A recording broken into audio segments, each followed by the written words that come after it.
everyone. Welcome to Rainbow Soulstrology. I'm Brighthawk, and together with Hollis Taylor, we bring you weekly astrology that's accessible, inclusive, and totally down to earth. Hollis is a seasoned astrologer and psychic medium. I'm a musician, artist, and storyteller who loves making the cosmos relatable. We're both passionate teachers who love answering your questions and helping you navigate life through the stars. Each week we start with a guided meditation to tune in to the planetary energies. Then we dive into the week's cosmic forecast, offer horoscopes for every sign, and always make time for your live questions. Whether you're brand new to astrology or you've been following the stars for years, we create a welcoming space where everyone belongs. Our different perspectives and styles come together to give you a well-rounded cosmic experience. Welcome to Rainbow Soulstrology. Let's get centered, tune in, and explore what the universe has in store for us this week.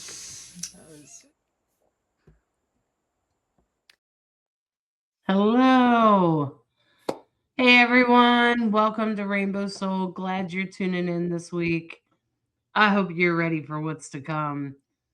What an intense series of events, I'm just going to say. If you're starting to feel like a little like, Hollis, I just can't take it anymore, you are amongst everyone. We are all in this together, and that's what we're here today to do. It is one thing after another for sure. That is 2026. There's a lot of big movements in the sky in a way that's never really happened before in history. So it's not just you know. Um, we'll be talking about that today. We'll be talking about this week's transits and the upcoming transits. At first, I want to take a minute with Bright Hawk and to take this minute to just listen to her music and ground and center and do a little meditation. Okay.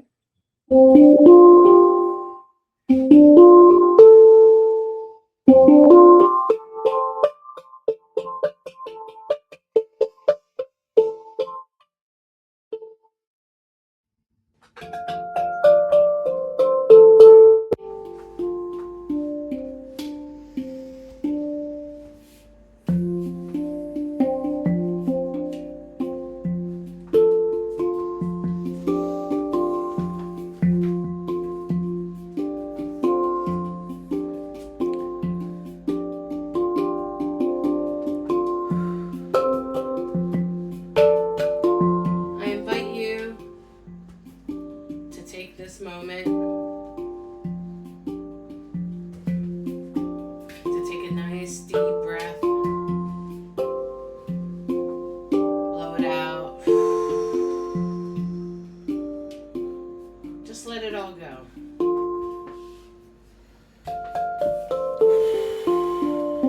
Get grounded in yourself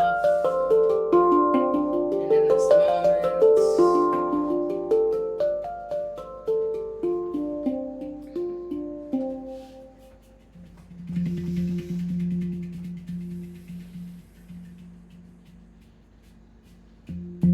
And I just want you to imagine yourself outside on a winter's day.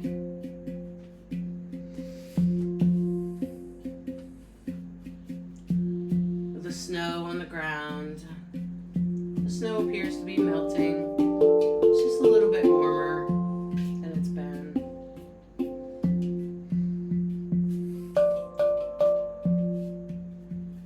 And you look up and feel the warmth of the sun on your skin, pouring down onto your face, warming your body.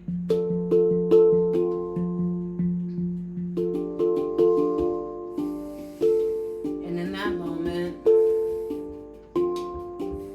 you feel a little cold in the air. As you notice that the moon is moving across the sun. It is beginning to block it is known as a solar eclipse.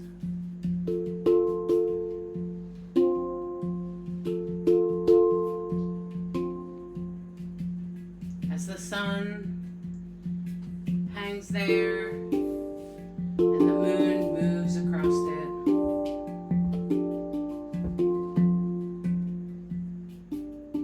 you see the reflection of Aquarius, and you feel this energy in your heart, in your soul. It feels as if you have suddenly been connected to the collective consciousness.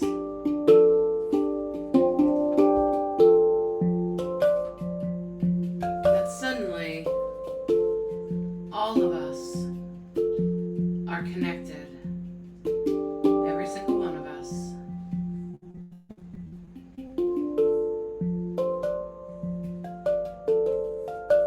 And as you feel the coolness in the air of the eclipse that's happening above you,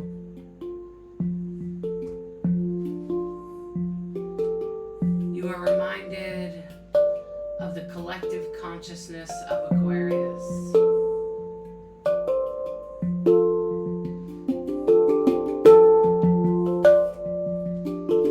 The feeling of wanting to be pulled away.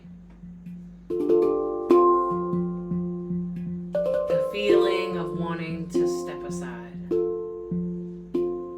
But only so that you can make true room for the collective.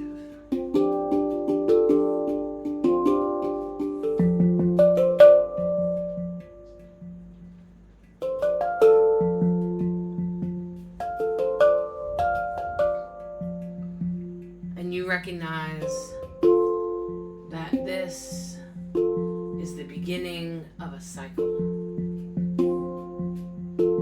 For the next couple of years, we will be going deep into the energies of Aquarius, of technology, of progress, forward thinking, and the collective consciousness.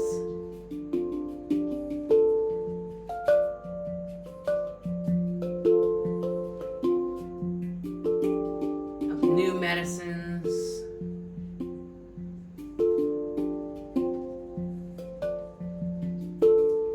and the arrival of a whole new world.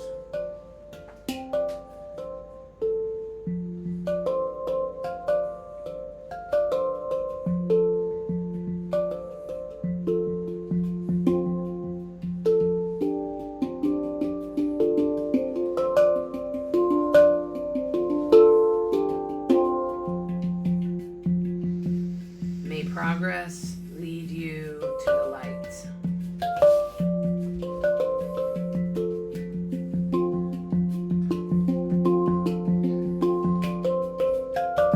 And you start to feel the warmth of the sun returning to your face as the eclipse finishes. And you feel the warmth of the sun shining down on your face and your body.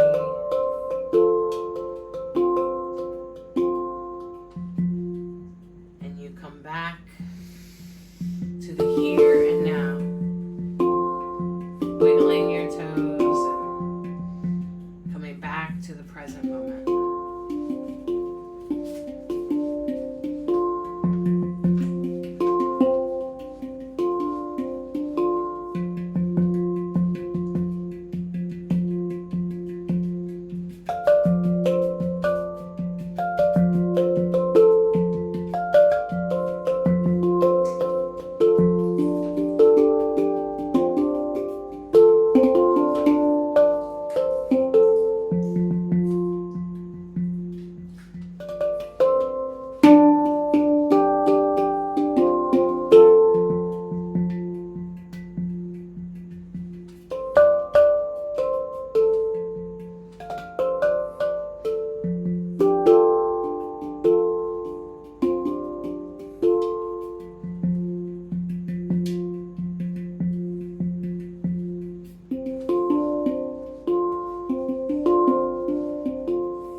Well done, Bright Hawk.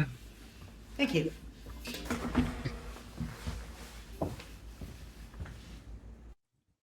So this week's begins a new cycle. It starts a whole new cycle of new things with Aquarius, with an eclipse in Aquarius, I think. Well, we have a lot to talk about. So let's first let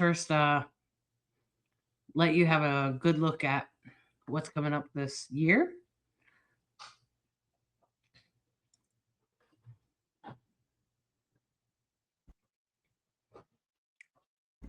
Okay.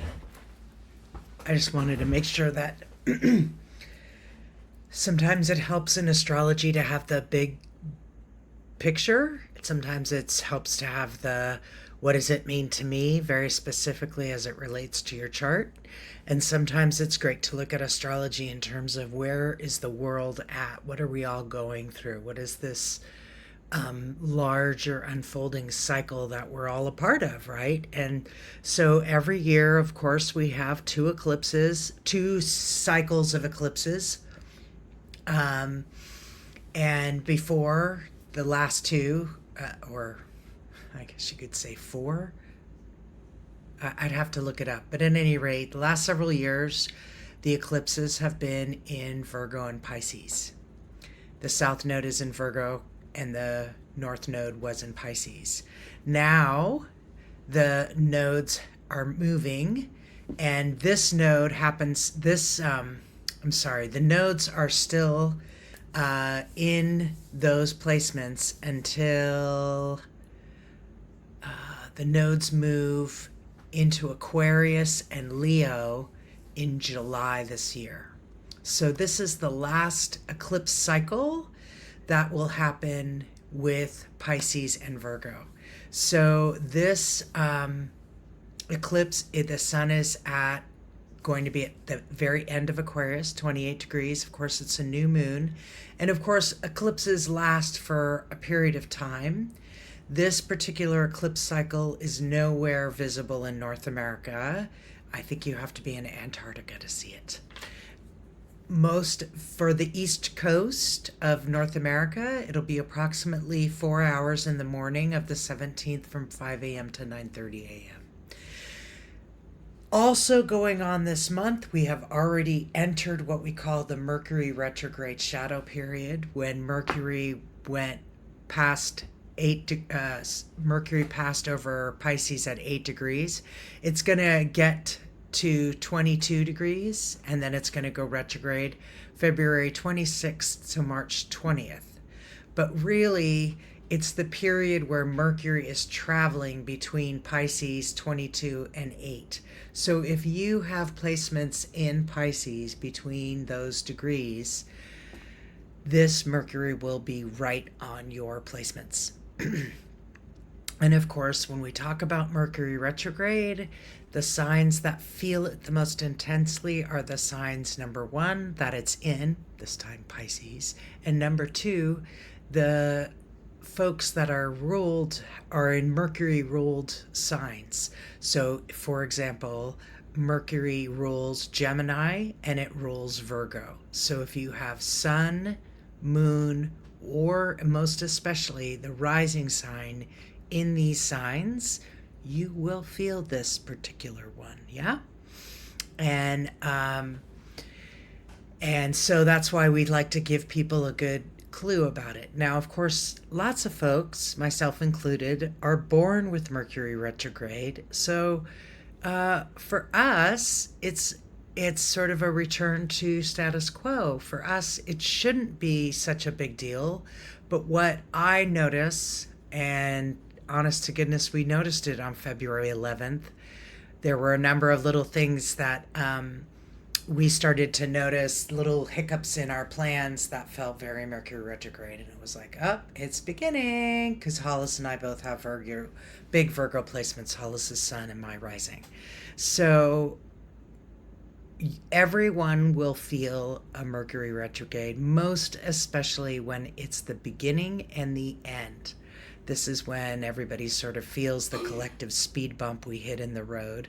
Some people feel it in the front seat, some people are in the back seat, but everybody, boom, boom, feels the bump, so that's a big piece. Then at the same time that Mercury is retrograde, which is, most of February, all of March, right? All of March and into April is at the same time Venus retrograde.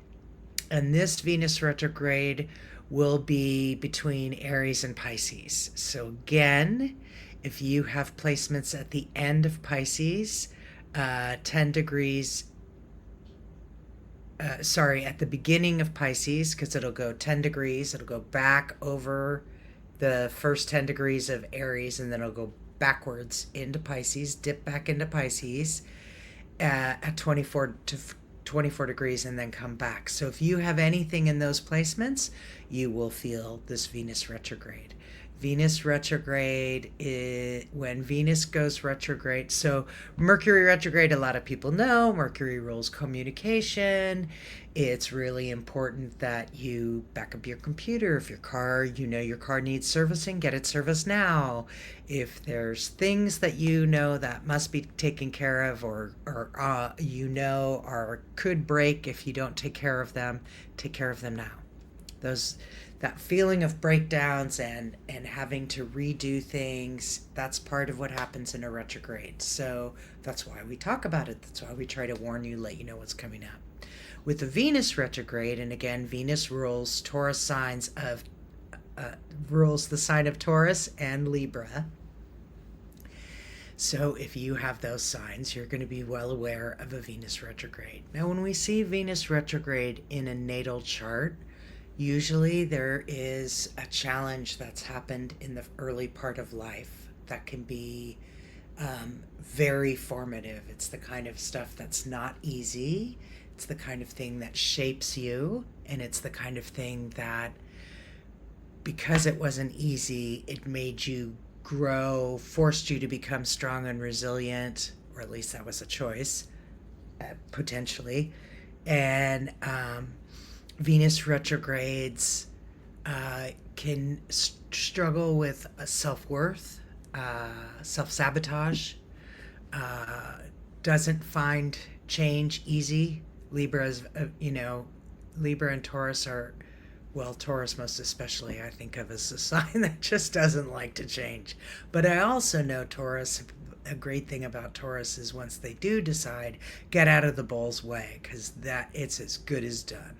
Boy, talk about when they bring it, they really bring it, right? So that's the Mercury and Venus retrograde. That takes us through February, March, April, right? Then eclipses always come in pairs, of course.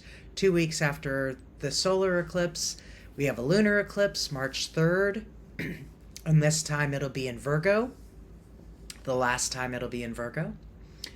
And of course, a lunar eclipse is when it's a full moon, and it's the shadow of the Earth passing over the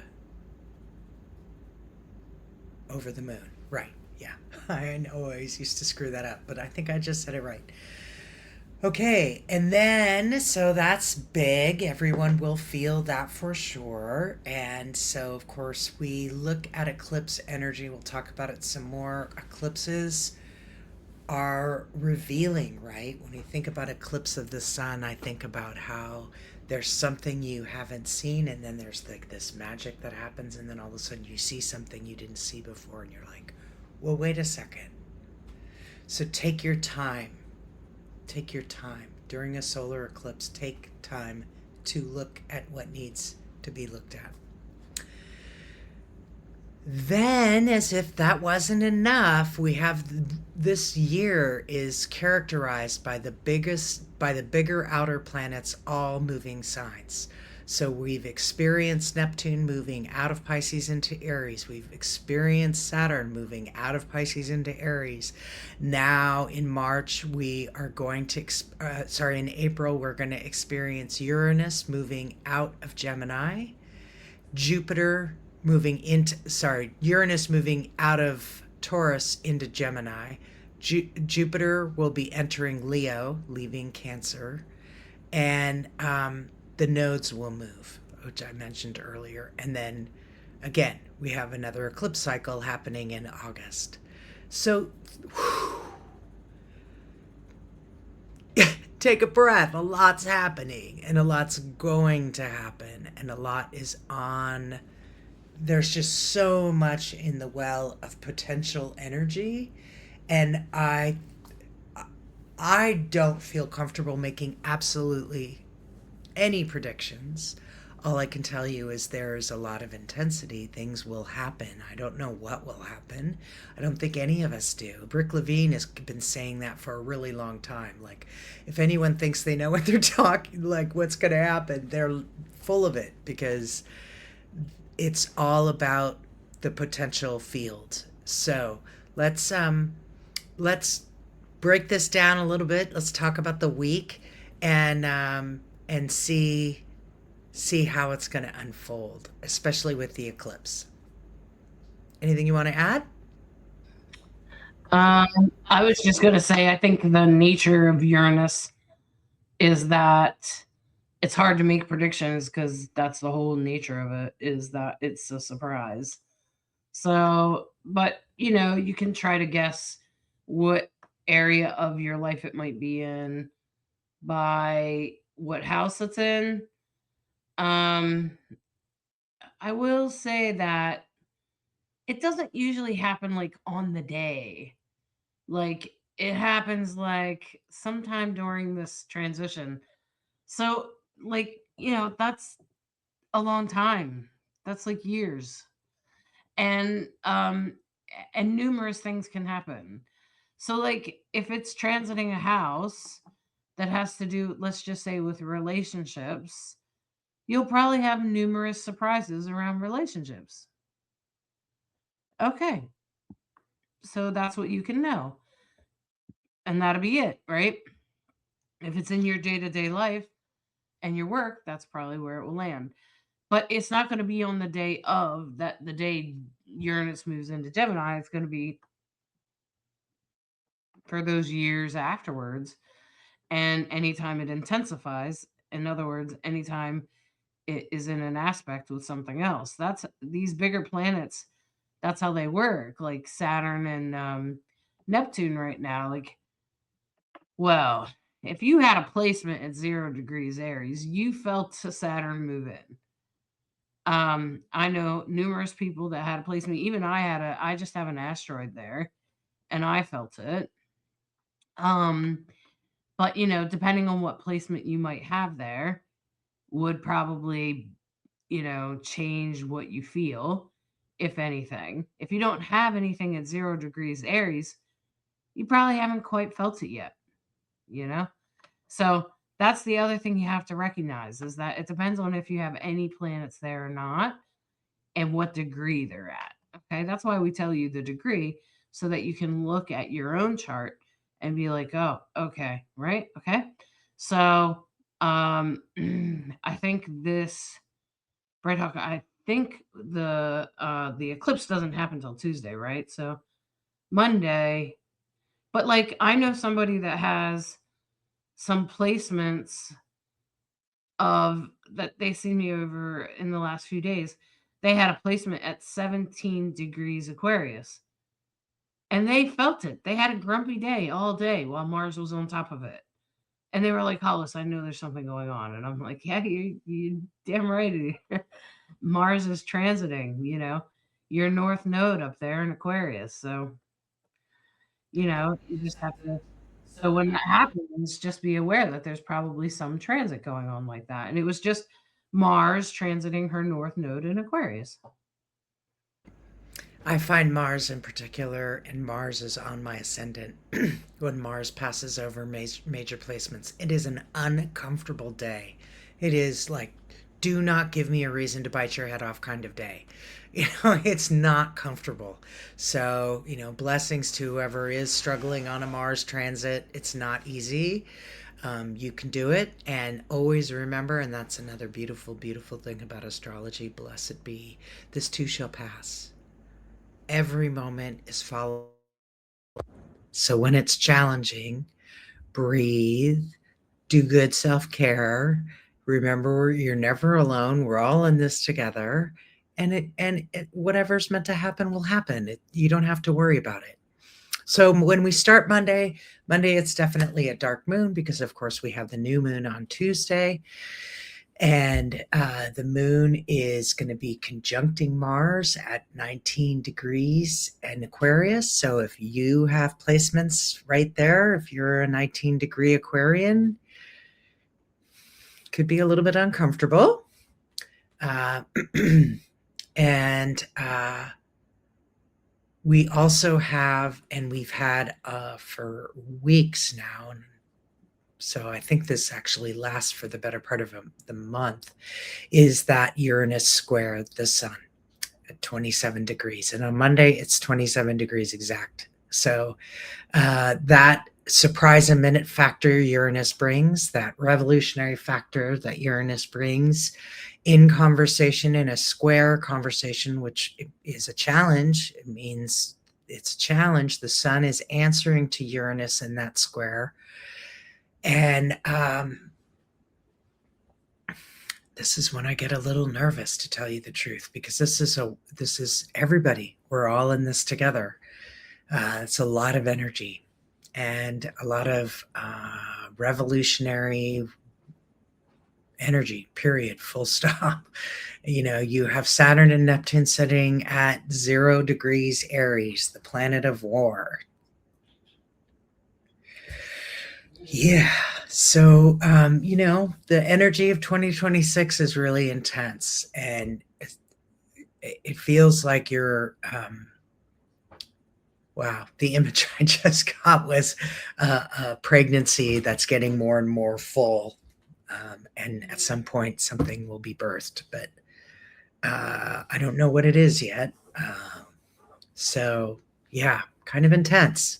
So, you want to add anything to But I Monday? think, yeah, sure. I think that first of all, let's think about a lot of the things, a lot of the fights that could erupt now. Um, Most of us want something to change, and that's how changes usually happen, is usually through conflict. And Aries is going to push for that. Aries is going to push for its own agenda to some degree.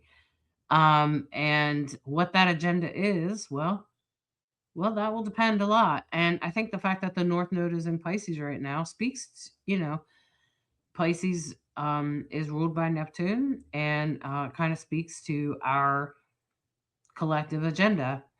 And I think that that's Pisces, which is being more um, uh, sensitive to people. I don't know if you got to see President Obama's talk about the recent attack on him. I agree with him. The clowns running the office, right? I think they just, every time they do shit like that, it makes them look like idiots. I think most people would agree that that's unacceptable, uh, regardless of who you are. Like, I just think for most of us, we're kind of like, why did you do that? Like, even if you like the guy, I still think you're going to be appalled at that. Most of us would be. Um, and hopefully we can stop. Hopefully some of those people can stop making excuses for him. But it was actually very comforting. I just want to say, I didn't feel. I have a little bit of a cold, and I was listening to it, and I was just like, you know how comforting this man's voice is. Obama's voice is very comforting to me. I don't know if it's because, he was president for eight. He's the only president I've ever had for 8 years that had no drama. And being a Libra moon, I dislike drama, so might have something to do with that. But with the North Node in Pisces, um, I noticed it's Bright Hawk put that it's conjunct Venus. And I just want to say that Venus is exalted in Pisces. So that's like, Venus usually rules like money. Um, it can rule relationships. It can rule a variety of things in that nature. So I just want to say that if you're doing anything in those regards, relationships, money, depending on where Pisces is in your chart, you might want to be aware of that it's probably destined. Whatever's happening in that moment is probably destined because it's conjunct the North Node. So that means whatever's on, this is sort of destined or laid out. It's fate somehow. It's the direction you want to be going. So it's a good thing.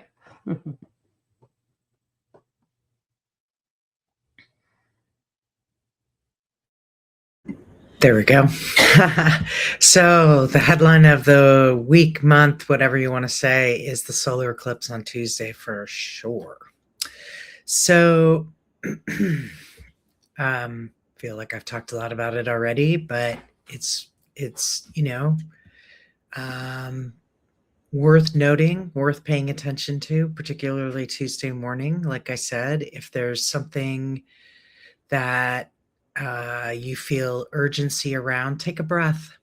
Just take a breath. I wouldn't rush into anything on Tuesday morning. Eclipses are meant to reveal things, and that's what you want to give time to. Aquarius, of course, is the humanitarian sign. Aquarius is the we sign. It's also a fixed sign. The Aquarians I know have strong opinions and know what they know.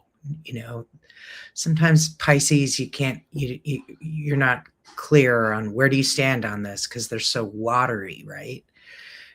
That's not the feeling I ever have with an Aquarian. They're an air sign, not a water sign, even though they're called the water bearer. That's a mistake I made for a long time. They're an air sign, but they flow like water, but they're an air sign. They're thinkers, and that's, I think, also why they're revolutionary. Aquarians feel outside of the system. Aquarians are like, surely there is a better way to do this. There's got to be a better way, and even if it's a different way, especially a different way, is important to Uranus. Taurus. Sorry.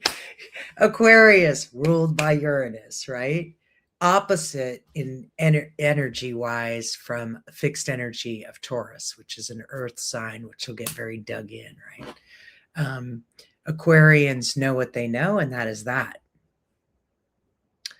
So the eclipse, like I said, it'll happen through the morning, and then because it's at the very end of Aquarius, then the moon moves out of Aquarius at noon, and it'll be void for a few hours, which means when the moon is void, of course, it's that in between time when it's switching signs, and it's sort of like, and it's that energy, a shift, because of course it's a hugely different energy when you go from one thing to the next. So at that point, it'll move out of Aquarius and into Pisces.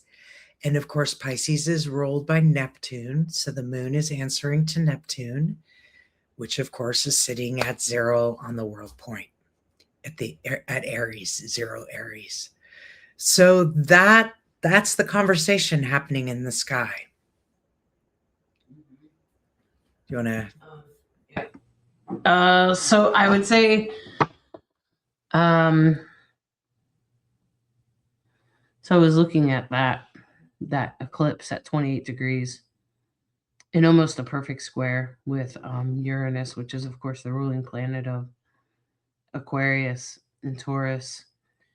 And that's, Taurus speaks to investments, money, earthy type things, food, anything that has to do with especially long-term investments, because and Taurus, tends to be unchanging, stubborn, tends to be the way we've always done things.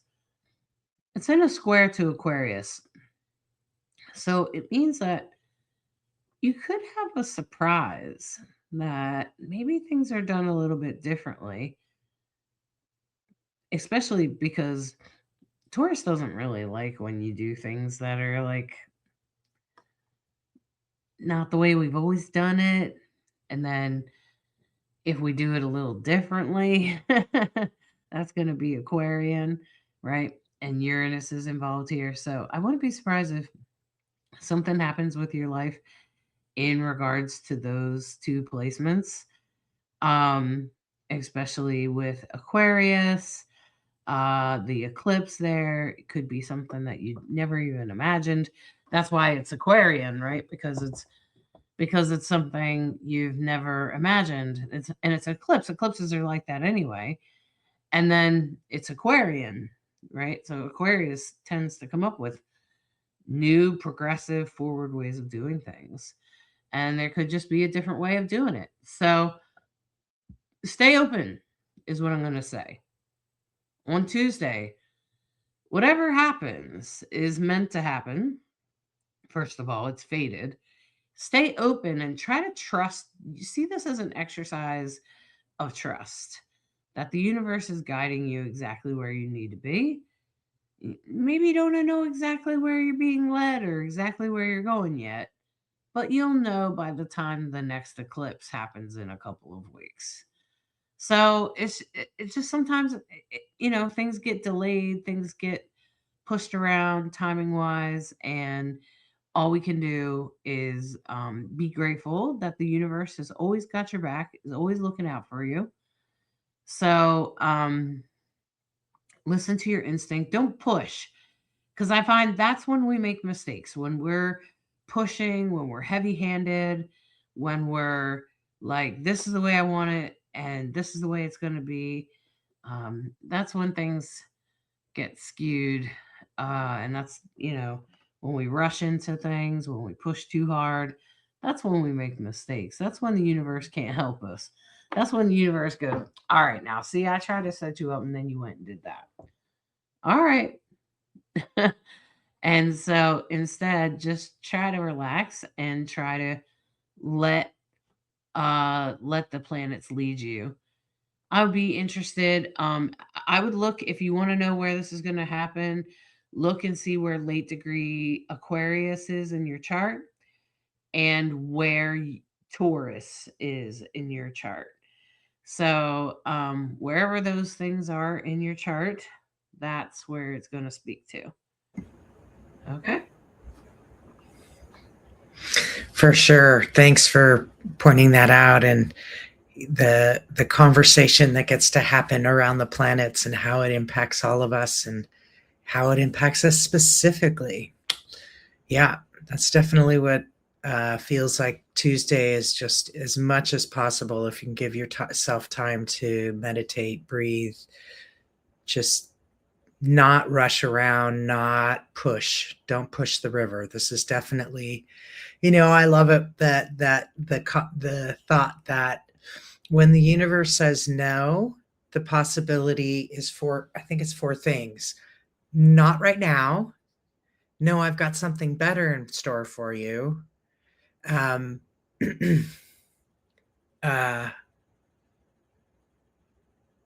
I can't remember what the other ones are, but it's a fabulous way of humbling yourself and remembering that as much as you want it a certain way, you think maybe the universe might have this one every time, and that maybe the universe knows more than we do. I'm gonna guess, yeah. So yeah, we are in a lot of we're in a process right now, an unfolding process that we don't have a lot of control over.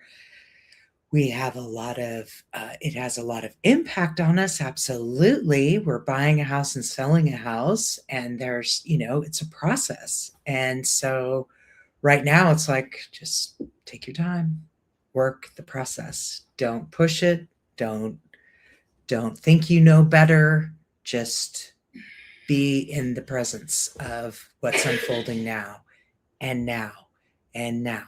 So you can trust that. You can definitely trust that. I love the saying, You don't have to know everything, just know what the next thing is. Universe, what's the next right thing for me to do? That's all you need your prayer to be, and I promise you'll know what it is. This is It's one of those probably weeks. it's probably likely that on the world stage we're probably going to see some sort of I think it's the day after the 18th. Um I think is when Saturn and Neptune are at the same second. Yeah, I'm gonna say it's probably in the days after the eclipse. We're probably gonna see something on the world stage, especially as the moon comes across there. It's gonna go through Pisces first, and then it's gonna come through. So I think, you know, I doubt most of us would be surprised to see something happen, but or for me to say, don't be surprised if something happens with a leader, because the sun rules leadership, Aquarius rules we the people, Uranus rules surprises, Neptune and Saturn, the system, Neptune, illusions, and with everything going on with the Epstein files, there's definitely a manhunt out there. Um, uh, I, um, Lots is being revealed. This is the end of the great reveal that I've been talking about since last year. So this is the beginning of the end of the great reveal. We won't end it completely until Saturn moves off of there, but obviously we have slowly been revealed, the Epstein files. I don't think anything is a surprise to most of us with our eyes wide open. Um, maybe it is for some of us. It's sad, but true. And I think the universe is asking us, is this who we want with all the power? Is this the people, these men that are doing this to young girls, are these the people we want in charge? And I think that's an important question because I think for most of us, uh, I love when I see a meme that points out that Obamas are nowhere on the Epstein files, for instance. Right? Nowhere. They're not even mentioned. And this speaks to the Saturn and Neptune conjunction in Aries, because that speaks to um, what kind of leaderships do we want? Do we really want these rich oligarchy people? Do we really want some leader that was born with a silver spoon in his mouth? Do we really want some millionaire, whether he made the $1 million or himself or he inherited it, doesn't even matter. Because anyone that is a billionaire is removed from what it feels like to be one of us, regardless of how he got there. And I assure you, people like AOC, Bernie Sanders, Mondani, people like that, they're not billionaires. There is a huge difference between a billionaire and someone that's living comfortably. I'm not even sure they're millionaires. They're probably just, comfortable, right? I don't know about Newsom. He might be, but this is my point is that, are those the people we want in charge? Really? Do you really think that they're worth having to be in charge? It's not who I'm voting for. Hell no.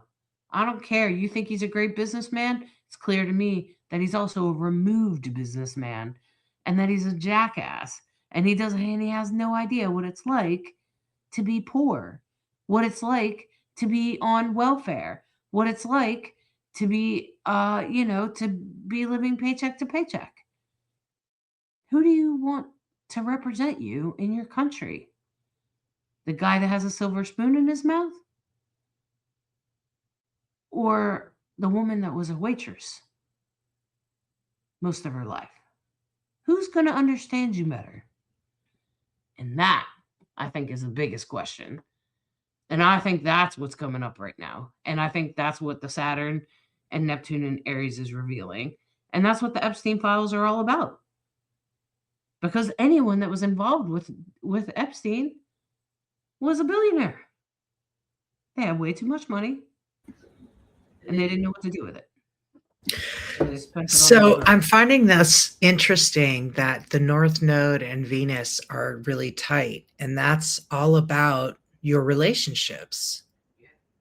And so we have this revelation of who you've been hanging out with kind of conversation, and that it's destined, it's fated. The North Node is like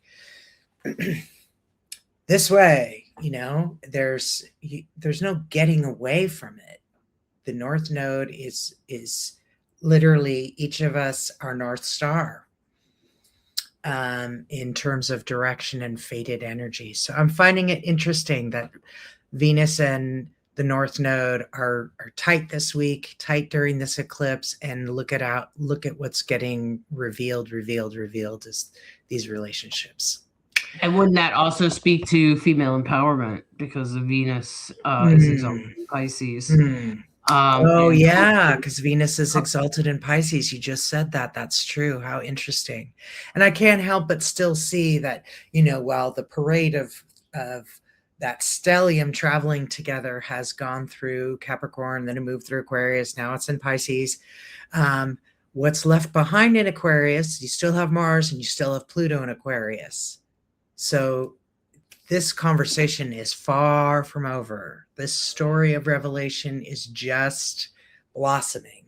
And wow. And remember that the ruler of the Uranus, which is in a square to the eclipse, the ruler of where Uranus is in Taurus, and the ruler of it is Venus. And I think it was Nadia Shah who was saying that Taurus is a very feminist sign. Now I know that Virgo is the most feminist, but I would also say that Taurus is a feminine sign. And so when you start to think about that, then you can start thinking about the way we treat gender. And I think a lot of us are ready to move away from the separation of gender. A lot of us have had it that women are treated lesser than somehow because they're born with the ability to carry a child, and or that they're seen as weaker than, or whatever, or seen as sex objects. And I think a lot of people are really done with that, and I think that that's been going on for some years now, since I think Ann Ortley talks about it. We started naming all the asteroids after feminist goddesses like Pallas Athena. So I think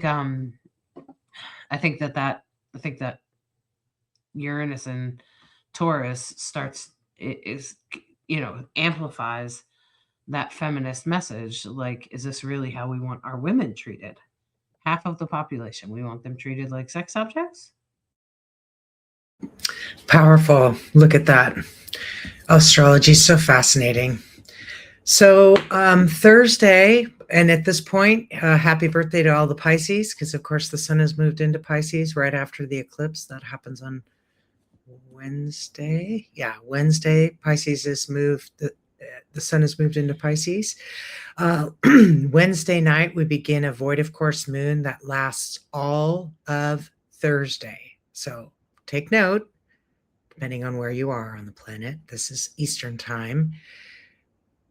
All day until 8 p.m. Thursday, the 19th, the moon is going to be void in Pisces. And so sometimes when the moon is void in a water sign, it can feel like a wet blanket. You can feel like you had plans, well-laid plans about what you thought you were going to get done on Thursday. And now you're like, what is going on? Why can't I get anything done, or whatever? And that's what happens during a void of course moon. Sometimes you can find yourself being very productive.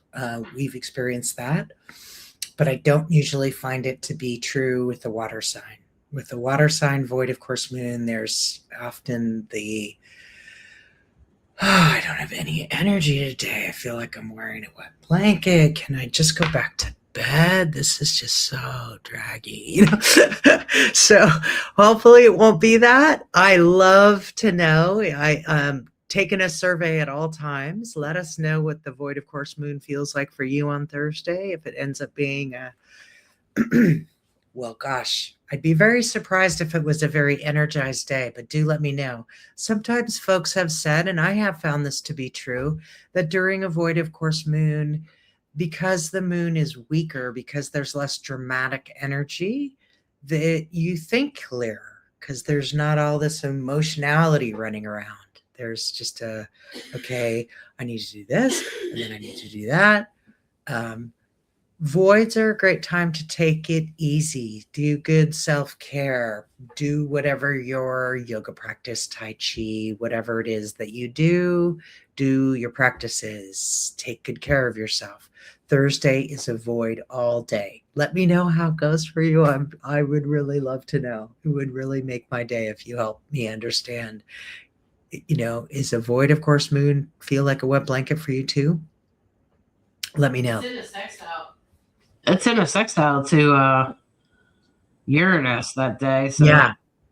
So it might actually be kind of pleasant to cook or take care of yourself or do some sort of luxurious thing is what I would suggest. That's very good. Luxury. That's a very good idea. Yeah. Good food, good soup or something, maybe soak in a tub if that's what makes you happy. And then on Friday, again, that square is now starting to let up because things are moving. The Uranus square, I should say. And the Venus and North Node are also starting to separate. So we have a lot of separating energy. The moon is waxing now. It's passed over that Saturn-Neptunian placement in Aries. And the moon in Aries on Friday, I'll be perfectly honest with you, especially when the moon passes over Saturn, Neptune, the moon in Aries is a nervous moon. We call it the cat on a hot tin roof. It's what I've started noticing, because I've been trying to learn more and more about particularly lunar placements, that people with a Aries moon tend to be very nervous, anxious folk. They worry. I don't get it. It's a very different fire moon than my fire moon, which is Leo. Aries moons tend to just be, they're just nervous people, and they're anxious. They're anxious. So when the moon is in Aries, that's the vibe. And it's also in a square to Jupiter, which is also not a particularly easy conversation because Jupiter is still retrograde in Cancer, sorry. Jupiter amplifies everything.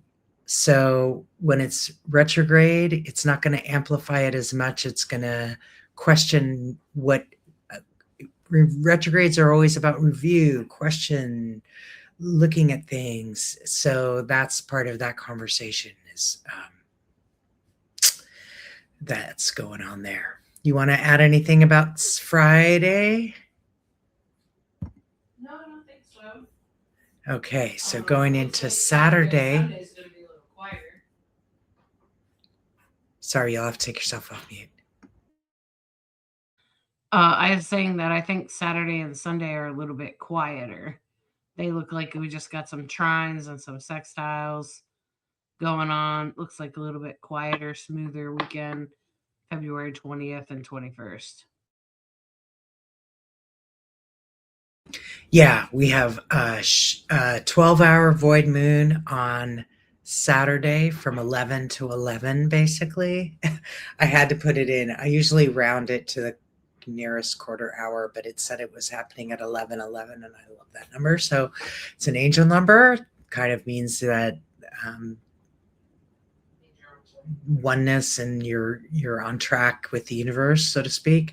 So Saturday should be a chill day. Now this time the moon is going to be void, going from Aries into Taurus, so that's fire into earth. I wonder if this one feels really easy and like, it was such a nice quieter day, no drama. Things got done in a good, easy way, because you have that, and you can take advantage of that fire to earth energy instead of water to fire, which is good. It can be a little more challenging. So let me know. The big voids happen on Saturday and Thursday, and hopefully they're easy for you. And then on Sunday, we have a lot of trine energy. Those dark blue lines mean blessings. That's easygoing conversations. So there's a trine between Mars and, Mars is in a sextile with Chiron. So action around healing is very positive. Jupiter is in a trine to Venus.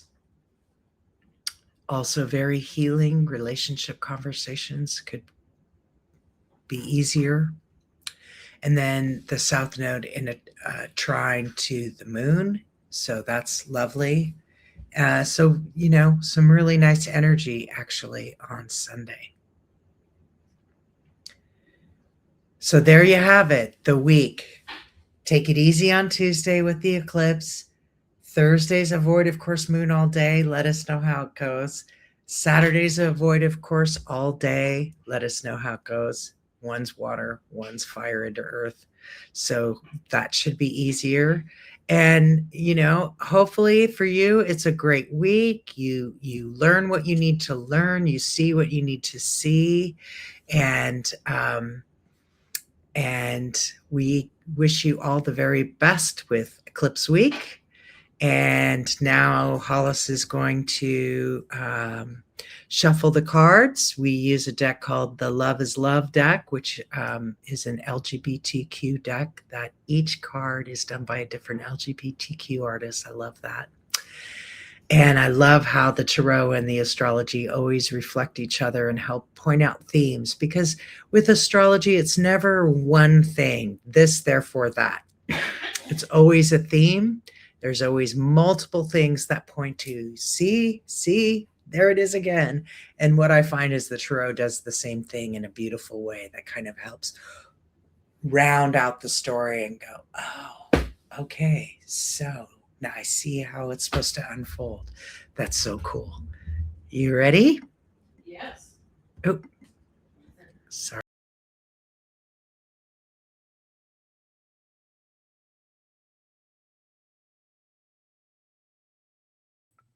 This is the Page of Pentacles. If I can make it focus, there we go. The Page of Pentacles is very much about resources, what you have available, what you have in your hands, like as far as what resources you have available to you.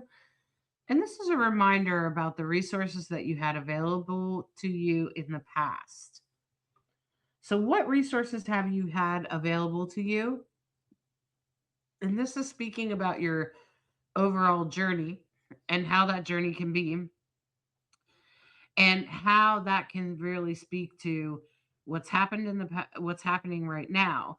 So, like, that speaks to whatever resources you've had. And I find this interesting for the here and now, especially since we're just like a day or so away from that eclipse that I said we could see some action in the activism area. And that's exactly what this is.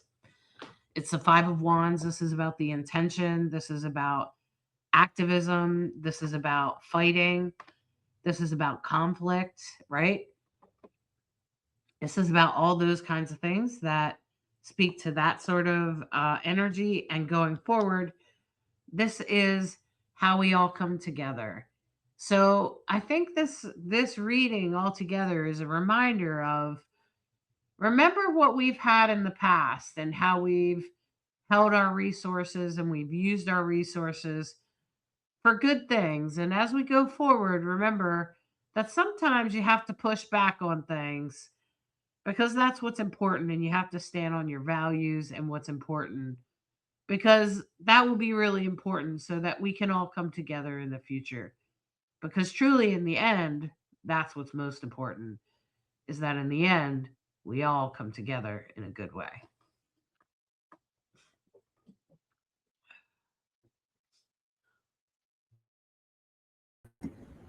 I love that.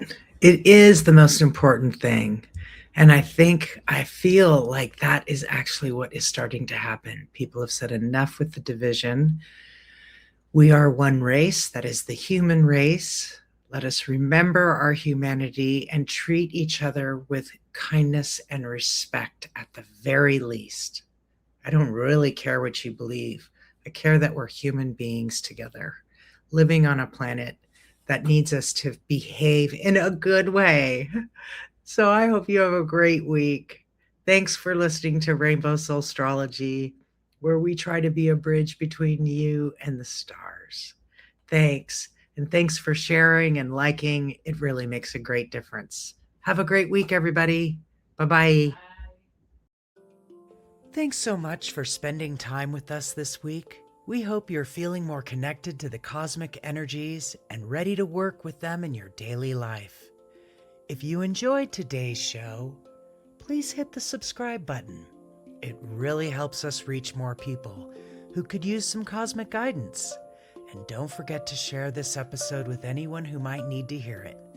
We love hearing from you, so drop a comment, let us know what resonated most or what you would like covered next week. Your questions and feedback make our show better. Want to join us live? Subscribe!